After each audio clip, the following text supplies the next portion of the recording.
अस्सलाम वालेकुम दोस्तों, आज हमारा सबक है इस्लामी किरदार।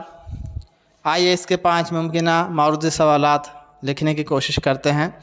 सवाल नंबर पहला है दोस्तों, अफराद या अशख़ास का मजमुआ जिनके अक़ायद, ज़ाब्ते और तहज़ीब तकरीबन यकसां हैं उसे क्या कहते हैं? 3 ऑप्शन हैं। एक फ़िरक़ा कहते हैं, दूसरा टोला कहते हैं, तीसरा कौम कहते हैं। तो ऑप्शन नंबर 3 इसका दुरुस्त ऑप्शन है, उसको कौम कहते हैं। सवाल नंबर दूसरा दोस्तों, खलीफा मुअत्तसिम बिल्लाह ने किस ईसाई रियासत पर चढ़ाई की? नंबर 1 रोम, नंबर 2 अमूरिया, नंबर 3 स्पेन।